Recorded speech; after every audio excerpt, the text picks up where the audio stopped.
Hi, and welcome to another episode of Oracle Talks, the official Underground Oracle Publishing talk show. I am Jess Pinley, managing editor and co-owner of Underground Oracle Publishing, and as always, I am joined by the amazing, wonderful general manager of Underground Oracle Publishing, Kayla Bayens. Kayla, why don't you take it away and tell folks what we got going on today? Well, hello everyone. Thank you so much for joining us for our fourth episode of Oracle Talk. Today's episode, as you have seen from the opening, is called Heat Wave in the Summertime because we are adults existentially stuck in what is summertime right now. So that is our theme for today. We'll be talking about fun things that you can do in the summer with your current group, or if you have kids around, things you could do with them. We'll also be talking about some of the fun things that we do in our games during the summer. But to start us off, jumping right into our news wrap-up section, our first bit of news is called A Virtual Revolution is Coming to the Tabletop. Cyberpunk board game based on the 2016 feature film by Guy Roger Duvert is coming.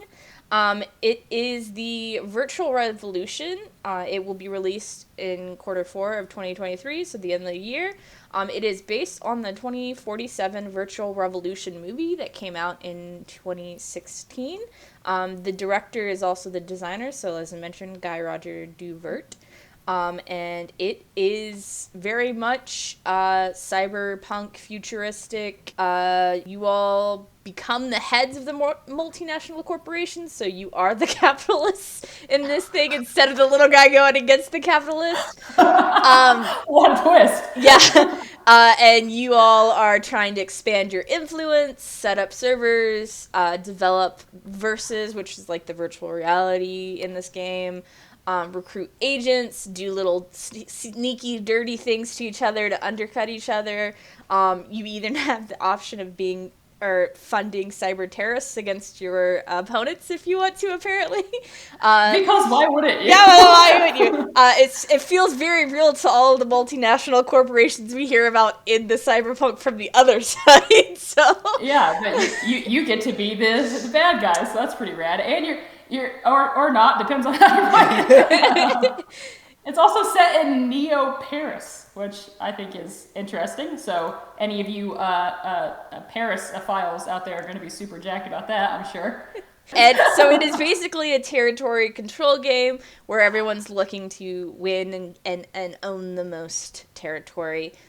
It is for 2 to 4 players. They do suggest ages 14 and up because of some of the things and themes you're dealing with in there. And they say a typical game plays in about 90 minutes.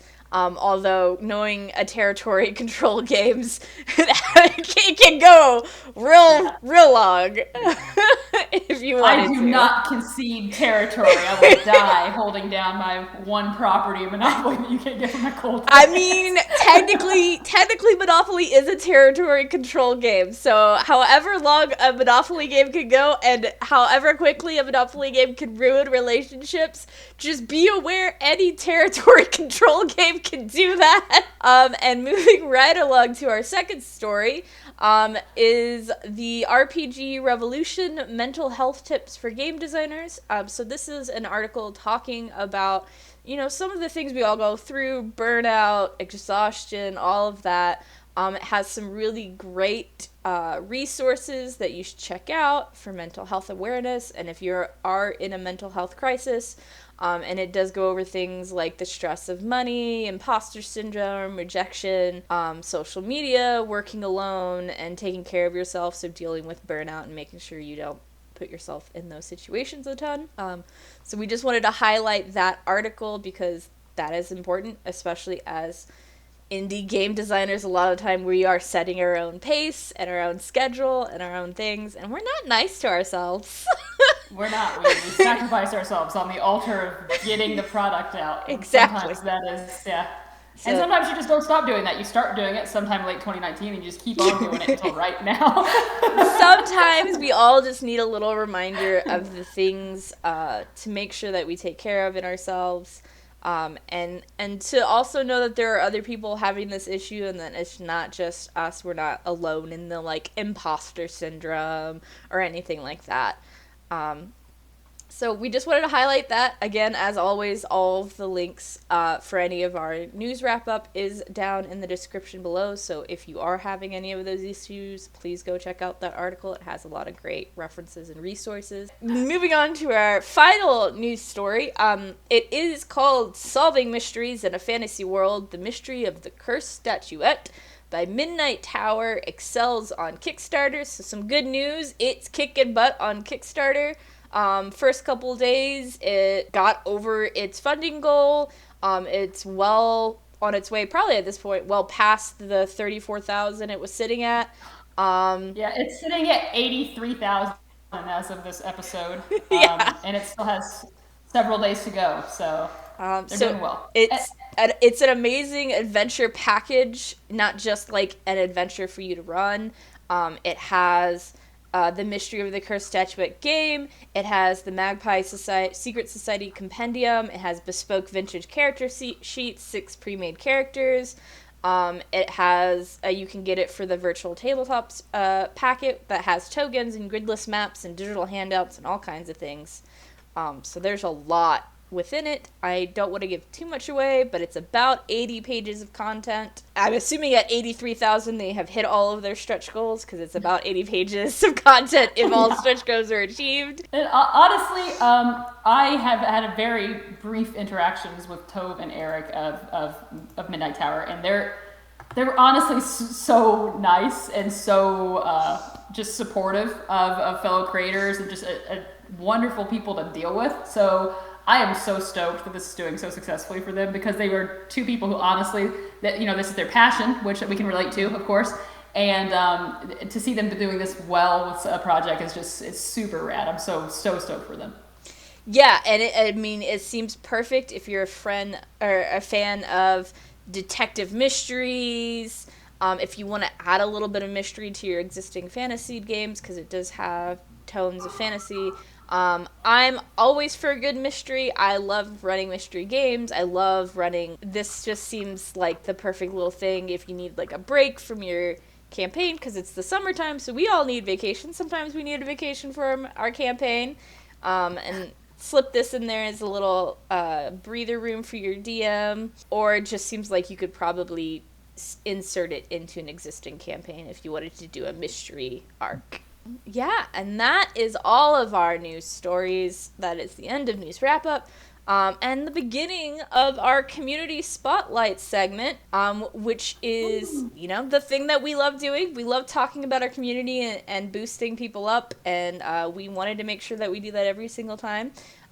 So today, our first one that we're spotlighting is the Women of TTRPG. They are a group that celebrates amazing, talented, and diverse all-around awesome women in the TTRPG community, provides a space for them all to come together and to feel supported and discuss, some of the things that happen, some of the gatekeeping, all of that, and to provide resources and support for that. Yeah. And again, if you're a woman in the space, it's always nice to have things like this around.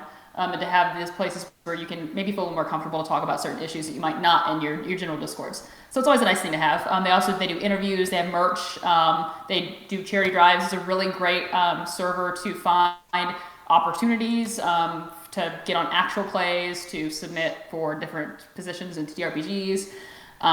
They have a social uplifting channel to help boost each other. They have just places to chat and collaborate and share stuff with other women in the space. So it's a cool Discord community. It's a really cool initiative. And our second spotlight is something to help you with, because we also like to highlight things that can help you, which is Pesto's Guide to Testing. It's a comprehensive guide to TTRPG testing, aimed at new creators, but there's plenty of tips and resources and tricks that all of us can use.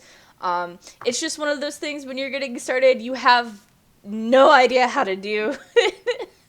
You have no clue what's going on or what testing is or any of that. So it's just another good resource to highlight, so that if you're getting into it, or if you feel like that's a skill maybe you want to level up that you're not the greatest in, especially as solo freelancers, a lot of the times we wear all of the hats just stacked on top of each other to the sky. Sometimes you need to level up those hats, and this is a great resource for that. No, it's a free guide, which is amazing. So it fits in everybody's budgets. And the Spencer Hibnick, who wrote it, he's been the head playtester for MCDM, I believe, and he's led playtesting on several pretty big projects, so definitely knows what he's talking about. And this guide goes through those basics and has a lot of useful information in it that everybody needs, because like Kayla said, nobody knows what the hell they're doing when they first start out, and sometimes a long time after you start, just because you've never had that experience, trying to get things officially playtested. So it's free. You have nothing to lose by picking it up. So I would definitely give it a shot. Yes, and I will say, while this particular one is focused on 5e products, it honestly is easily to translate over to other systems. Just because he goes in depth on some of the systems that you should do, or some of the ways you can go about collecting and reporting feedback so that it's actually useful to you, which is something that you can use cross-system no matter what. But he also does get into like very specific things around 5e as well, so if that's something you're looking for, that's a great resource. It's like almost 40 pages worth of helpful tips and tricks and resources and walkthroughs and things, so I mean, it's great. And with that, though, it is time to jump into Oracle Answers All, where we answer questions submitted by you, by either through our Patreon, through the form that's linked down in the description below, that you've sent us, and we're like, this should probably be answered in a bigger format because it seems like people need the answers. So if you would like to submit, please do. Like I said, the form's down below. So our first question is, do you reflect the vacation vibes of summer in your own games? Yeah, I mean, not always necessarily like literally summer, but it's always nice to have those like beach episode games where everybody's just kind of like chilling out and having a low-key time and, doing something that is purely for RP and not necessarily is going to be like a high-stress scenario. So, I mean, I kind of view those things as things like, shopping trips, or we're going to an elaborate party, or, things where it's not necessarily going to be something that I expect a lot of combat or even a lot of like political intrigue or anything. It's just literally just hanging out as your character and just kind of like having those relaxing moments. So I definitely enjoy those in my games. Yeah, I mean, sometimes I try to add a little bit to reflect, like, the season that we're in. Like, everyone does, like, a vaguely Christmas session or arc around wintertime.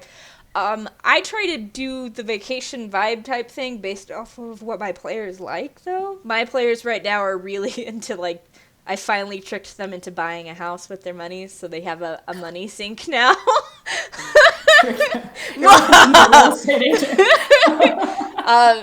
But they bought like a lake house, right? So it's kind of like a beach episode, kind of like I get to take all of the money so that they're not the 1%ers anymore and ruining the economy.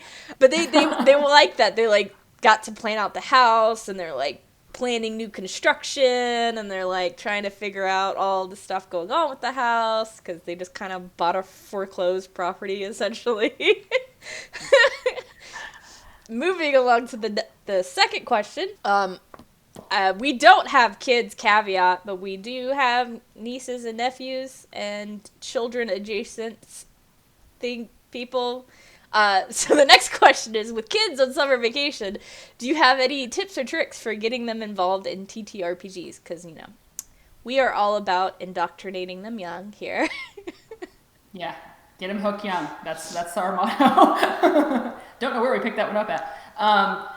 Who knows? But, yeah, I mean, honestly, role-playing is set up for kids. I mean, they haven't had to go through that prolonged stage where it wasn't cool to play pretend anymore. So they're already ripe for the picking. So just creating a game that's going to really... and something that's much more collaborative than, like, just a streamlined adventure might also work better for kids. Something that's like the Monte Cook game that just came out that we were talking about, Who the Devil Are You, or something like that, where you're kind of having them build the game out with you, and deciding what you're going to be doing and how the game is actually going to go. Get them really, really involved in building out the entire scenario, building out their characters, all that stuff. If you don't have the mental bandwidth for that, which is totally acceptable, there are a lot of really, really good TTRPGs out there that are aimed specifically toward kids, that are made super quick to pick up and run, and that have actual like scenarios planned out. I can't think of any off the top of my head, but I have seen a lot of them, and those would be perfect for kids. But I think just leaning into the natural want to play pretend is always going to be a winner. Yeah, so I know one, and I will always suggest this to anyone who's like, my kids want to get into it. So Doodle Dice Monsters by Little Red Goblin Games, which you might be like, Kayla, that name of company sounds familiar. Yes, because they are also the ones who produce TV the RPG, which I'm doing on my Twitch if you want to check out that system. But it is literally, you let the kid like draw a monster or a creature, and what like color they used helps determine dice and things that the creature can do, and then you just play. So they get to do the whole kid drawing thing that kids do anyways, and then that drawing is their character in the game.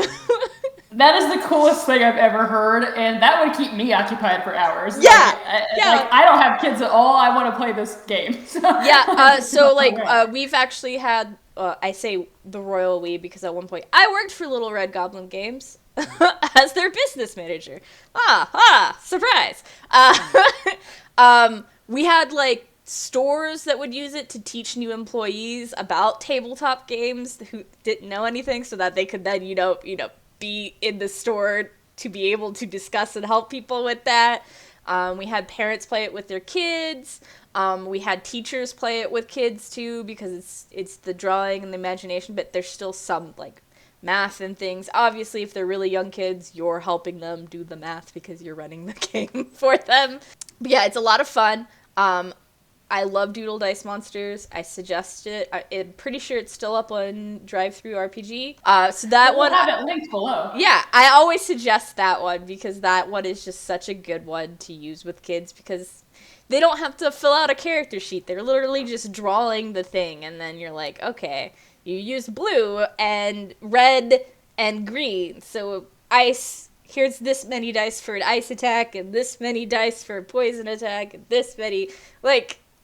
So that's awesome. Honestly, yeah. I'm enamored with this little game. I'm gonna hunt it out myself. It sounds magnificent. It's really cool. And so, moving right along to our third and final question about vacations. What are fun shorts or one-shots to run during vacation? Oh, wow. Well, this amazing company called Underground Oracle Publishing makes a variety of cipher shorts. I was going to be like, there's this setting called, like, Haro. Yeah, I mean, you could just have a jaunt through there. Any of our one-shots would be magnificent. I don't, to be quite honest, I don't play a lot of other people's like published adventures. I'll read through them and things like that. So like I don't have a huge amount of experience with other people's one-shots, just ours. So it's not just narcissism. It's just because I don't really have a lot of experience with it. So I'll defer to you on that one. I like, because when I hear the question of during vacation, I'm thinking like maybe you're going on a trip. So something easy to take with you. So I love Dread because that's just a Jenga tower, and maybe you die and maybe you don't die, but it's going to be a lot of fun, and the normal tensions that Jenga towers, the anxiety attacks of Jenga towers that they provide hours of fun with. I also love Norlandia and Questlandia because their books are super thin and easy to pack. And you just need, like, a deck of cards and some note cards because you're making up everything together. Like, each person owns an aspect.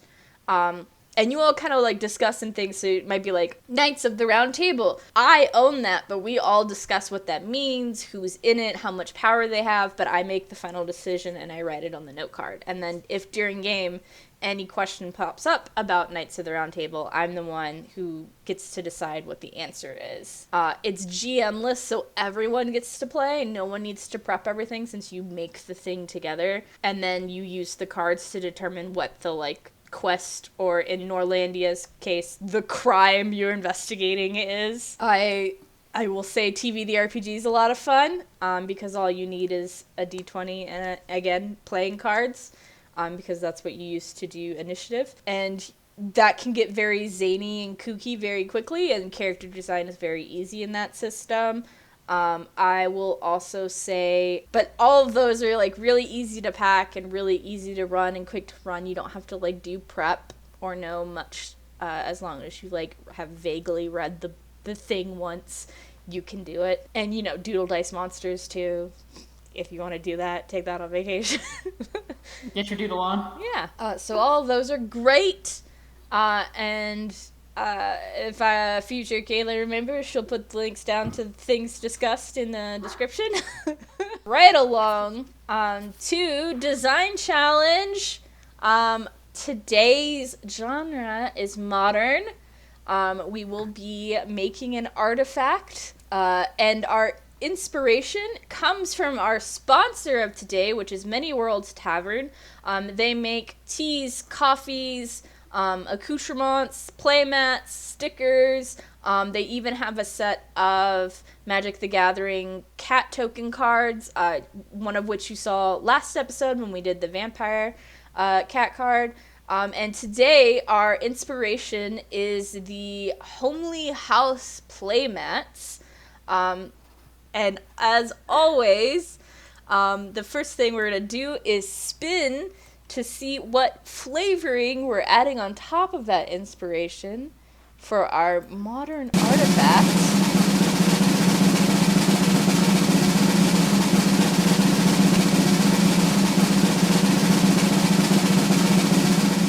So it will be a deep sea artifact set in the modern genre.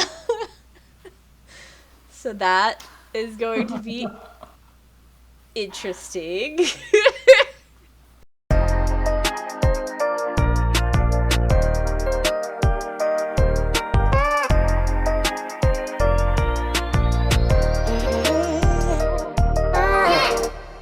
So, as always with all of these design things, I'm making Jess go first. Thank you. Yeah, so when I looked at the picture and then added in like the deep sea filter over the top of it, I was picturing kind of like this like underwater city, and then I saw the little cat in the front, and I was like, well, if this was a deep sea cat, it would be this massive kaiju style creature.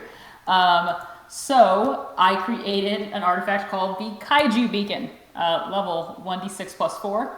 Form a large metallic beacon with a glowing bright blue core.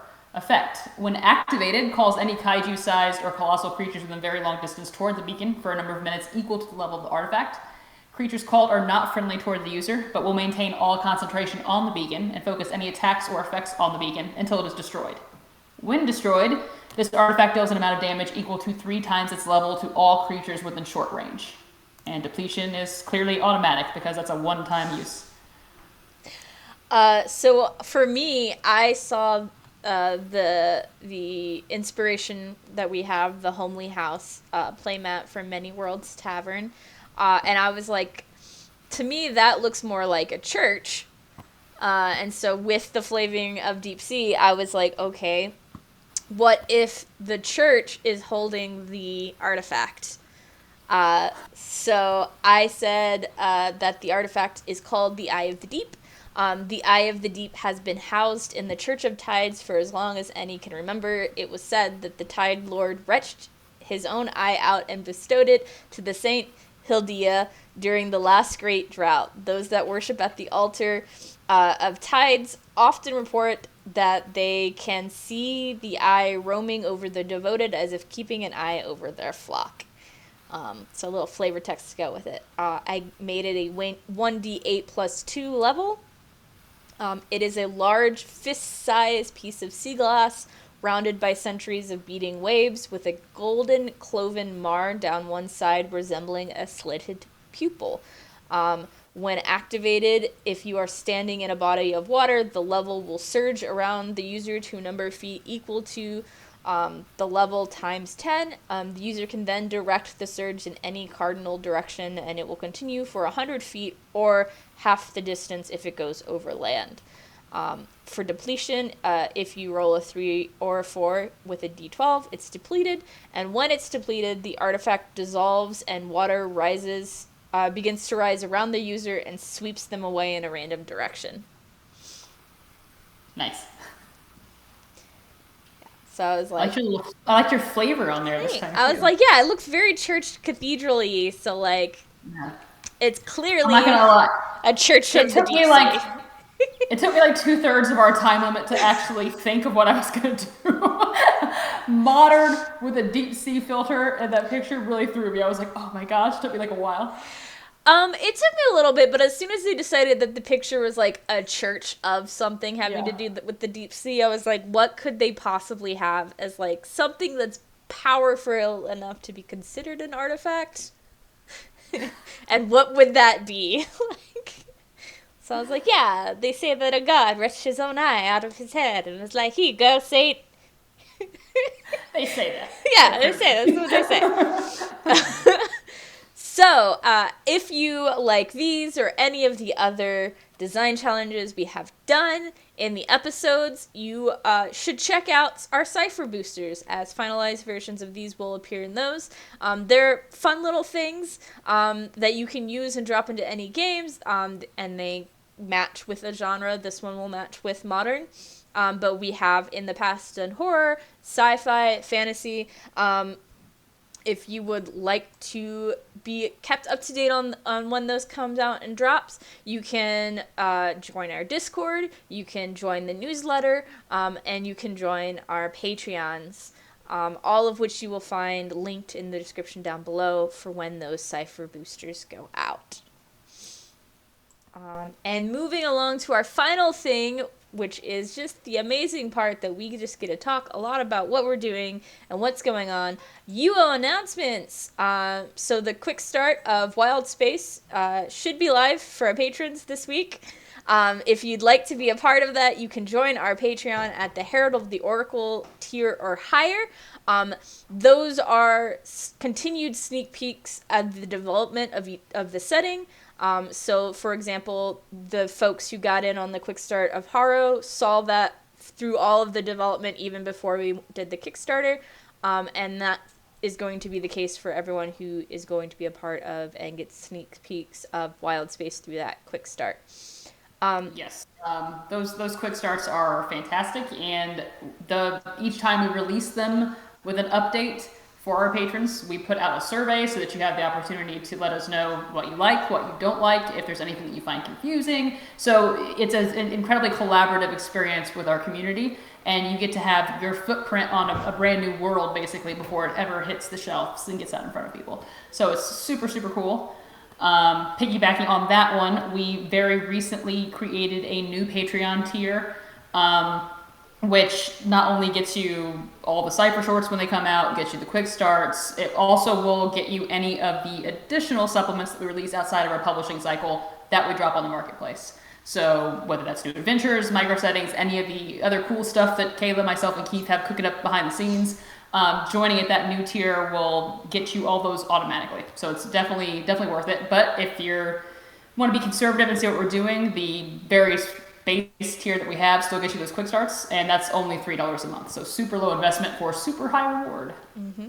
And next month we will we're rolling out some things in our Discord server, including games and things like that. So if you'd like to be in the know, you can join our amazing UO Discord server via the link in the description. You want to give like a sneak peek of some of the fun things we'll be doing in the Discord, Jess? We have Cypher one-shots coming up. I know that we have people that are lining up Jackbox games, so if you just want to hang out, watch-alongs of movies, different things that we're going to be happening that are coordinating on the Discord. Beyond that, what we're officially doing, we have people who have their Haro playtests in their hands and they want to get games going, so they're looking for players there. The same thing will be happening with Wild Space very soon. So you can get into those games and really try out all the different scenarios in those. So it's definitely worth dropping in, and it's completely free. It's a cool way to stay up to date with us. Also, we will be doing a very large giveaway coming up soon, and that will be the first place, and the first people that know about it will be the fine folk on our Discord. So drop in, and you have a chance for a lot of really cool times and free stuff, which is always nice. Yeah, and I mean, that is the end of our episode. If you would like to be kept up to date when these drop, hit that subscribe button and then that little notification bell next to it, because YouTube is weird, and just because you subscribe, if you haven't changed that notification bell setting, it's not going to tell you that the video is up. So do that so that you can know when these drop. Keep an eye out every Monday, unless, we have a situation where the gremlins trap me in a copier like they did last week. But you got out of that copier. I got out of that copier. I showed those gremlins who's boss. But thank you so much for joining us this week, and we'll see you next time. Bye.